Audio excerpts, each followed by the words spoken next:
অবরুদ্ধ গাজায় প্রতিটা দিনই যেন এক নতুন ট্র্যাজেডি নিয়ে আসে, যেখানে নেই খাবার, নেই পানি, নেই ঔষধ। তার মাঝেই এখন আকাশ থেকে নেমে আসছে এক নতুন আতঙ্ক, ত্রাণের প্যাকেট। গত ২৬শে জুলাই বিমান থেকে ফেলা ত্রাণের প্যাকেট পড়ে আহত হয়েছেন অন্তত ১১ জন নিরপরাধ মানুষ। কারো মাথায়, কারো পিঠে এসে লেগেছে এই ভারী বোঝা, যা ত্রাণের বদলে যেন আঘাত হয়ে নেমেছে। তাঁবুর মধ্যে সামান্য শান্তির ঘুমটুকুও কেড়ে নিচ্ছে এই ত্রাণের প্যাকেটগুলো। ঘুমান্ত পরিবারগুলো আতঙ্কে জেগে উঠছে, আশ্রয় চেয়েও যেন মিলছে না এক মুহূর্তের শান্তি। গাজা এখন তীব্র মানবিক সংকটের এক নরকে পরিণত হয়েছে। হাজার হাজার শিশু অনাহারে কাঁদছে, আর মা বাবারা খাবারের আশায় উদ্ভ্রান্তের মতো রাস্তার পাশে ছুটছেন।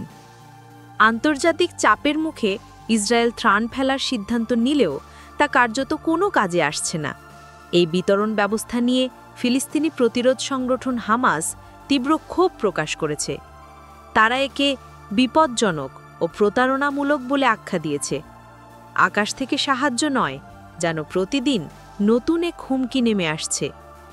ইসরায়েল ঘোষণা করেছে যে তারা গাজার কিছু এলাকায় প্রতিদিন ১০ ঘণ্টা করে হামলা বন্ধ রাখবে এবং নতুন ত্রাণ করিডোরও চালু করা হয়েছে, যাতে জর্ডান ও আমিরাতের মতো দেশগুলো ত্রাণ ফেলতে পারে। তবে আল জাজিরার প্রতিবেদন অনুযায়ী বেশিরভাগ ত্রাণ প্যাকেটই এমন জায়গায় পড়ছে যেখানে সাধারণ মানুষের পক্ষে পৌঁছানো অসম্ভব। কখনো তা ইসরায়েলি সামরিক স্থাপনের কাছাকাছি, আবার কখনো মাঝ রাস্তায়। অনেকেই এই উদ্যোগকে কেবল এক প্রতীকী প্রদর্শনী বলে মনে করছেন। ইন্টারন্যাশনাল রেস্কিউ কমিটির পরিচালক কিরান ডনেলি স্পষ্ট করে বলেছেন, বিমান থেকে ত্রাণ ফেলা পর্যাপ্ত সাহায্য আনতে পারে না এবং এর গুণগত মানও নিশ্চিত করা যায় না।